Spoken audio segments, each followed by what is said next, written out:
We'll be discussing about behavioral assessments. My name is Tessie Thomas, and I currently work in a private clinic, and I plan to practice in the same private clinic in Washington. What is my experience with behavioral assessments? I have been able to be a part of FBA in my clinic, and also during the program, I had to do an FBA on a client. Um, we haven't really conducted a functional analysis in my clinic, but we do use practical functional analysis right now in my clinic, and I will talk more about that later. Um, so, the question we're going to tackle today is how do you determine when you should conduct um, a functional behavioral assessment? So, according to the article by Hanley et al., published in 2012, what is a functional assessment of a problem behavior?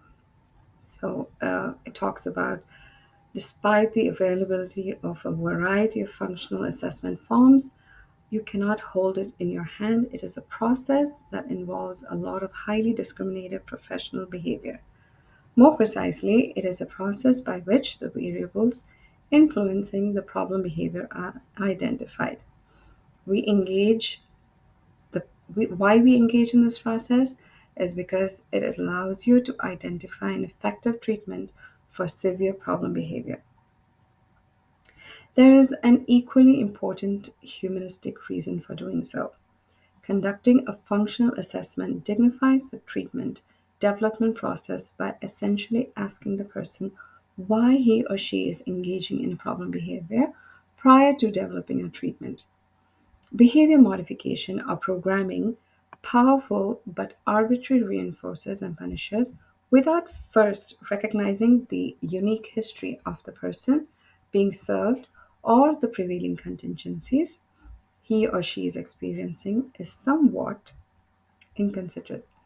It is like asking, I don't know why you have been behaving in that extraordinary manner, but it does not matter because I can change your behavior.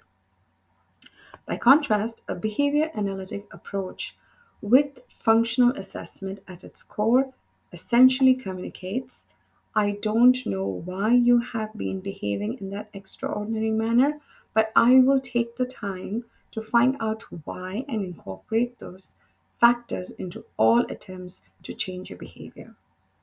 So let's return to the earlier question of why conduct a functional assessment. Behavior analysts should do this to identify an effective, precise, personally relevant, and humane treatments for the problem behavior. So here we are trying to find out the function of a behavior. So in a functional behavioral assessment, we observe and measure the occurrence of target behaviors but do not manipulate the environment. One needs to collect additional information that provides clues as to the environmental events responsible for the maintenance of problem behavior. The FBA process of determining the function or purpose of a problem behavior is a requisite for the functional treatment. Now, let's talk about how we are going to identify a target behavior or a problem behavior. According to Sipani's Functional Behavioral Assessment, Diagnosis, and Treatment journal, it defines a target behavior by asking a few screening questions. Does the individual's behavior pose a danger to self or others? Does the behavior pose a health or safety hazard to the individual client or others? Does the behavior affect the client's welfare in the current environment? Does the behavior prevent the individual from accessing less restrictive environments in either the school, home, or community setting? So much more needs to be understood before you are ready to develop a hypothesis about the reason for the client's behavior and further what functional behavioral analytic treatments are best suited for these circumstances. This hypothesis is generated when certain questions are answered, and it's done through a few series of steps. First is conducting indirect assessments. So uh, this uh, this is done through a behavioral interview that proceeds by posing each question to a significant person in the learner's life and asking if such a circumstance creates difficulty for the learner. If the answer is in the affirmative, the significant other is asked to rate the degree of difficulty. We conduct observation, and different forms of observation is direct observation, data collection in the form of ABC data. The literature has shown that descriptive assessments are good at teaching us about the prevalence of the environmental events occurring before and after problem behavior, but that we need to conduct a functional analysis to learn about the relevance of those events for a severe problem behavior we are charged with understanding. Now, here comes more about a detail about what function analysis, the third step. So we understand that during an FPA, functional analysis is like the third step to a part of the FPA. So what is the functional analysis? It involves the direct observation of the behavior while some event suspected of being related to problem behavior is manipulated. Primarily, there are four conditions to identify the function of the behavior. So prior to this, when we conduct a functional analysis, uh, we start off with structured, open-ended interview and brief observation to discover potential factors that may be influencing problem behavior, and then conduct a precise and individualized functional analysis based on the resultant information to examine the relevance of these discoveries.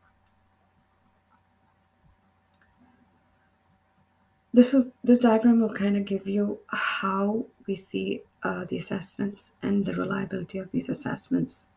And also in my next uh, slide, you can see the differences in a functional assessment and a functional behavior assessment and functional analysis. So the advantages of having a functional analysis is it provides greater accuracy and predictive and control. It's a golden standard for identifying a function. And for a functional behavior assessment, it is easier to implement as compared to a functional analysis. It's gathered from various sources. It's more efficient in some circumstances, avoids reinforcing potential dangerous behaviors, and also take in consideration an FPA usually is very lengthy while we gather all the information regarding a problem behavior, so it takes more time. Disadvantages of functional analysis, again, it requires extensive training to implement, the risk of reinforcing undesired behavior, and need to place learner in potentially stressful situations. And that is something that FBA don't have because it takes place in a more controlled environmental setting. So uh, it avoids reinforcing potentially dangerous behavior. And it's more efficient in some circumstances. So we always consider this in some circumstances. The only fallback, one of the fallbacks for functional behavior assessment is it's less accurate for identifying function, and the forms a hypothesis which we work on through time and through data collection to uh, have an analysis of the hypothesis.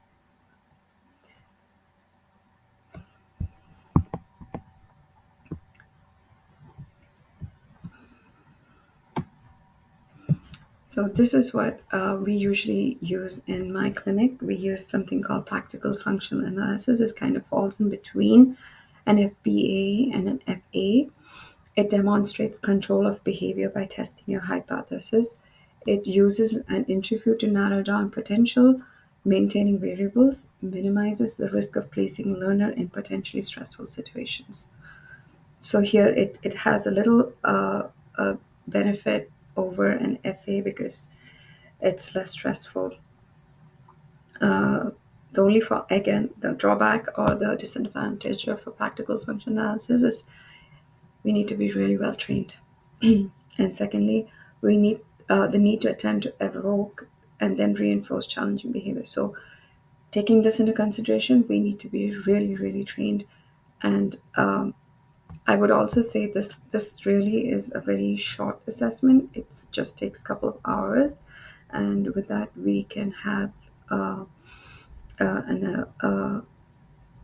we can figure out what's the function of a problem behavior.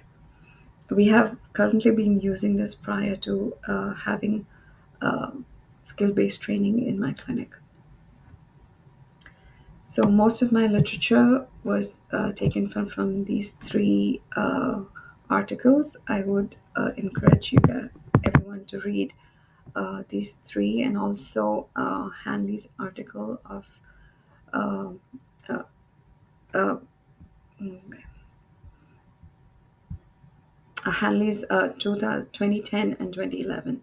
That also gives a lot of um, mm, on why function analysis is preferred.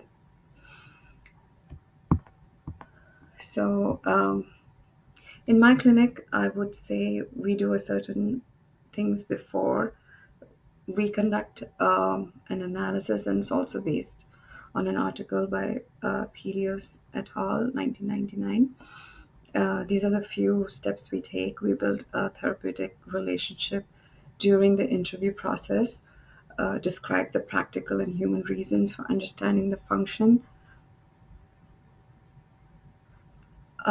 Prior to treating the problem behavior, describe how reinforcement based treatments are more likely, and following a proper functional analysis. Use analogies to explain why we're doing a functional analysis, and also emulate the conditions they described in the interview as being important to problem behavior. We adopt strategies for decreasing the assessment length and consider safety during the analysis. I hope I answered all your questions. Thank you for watching.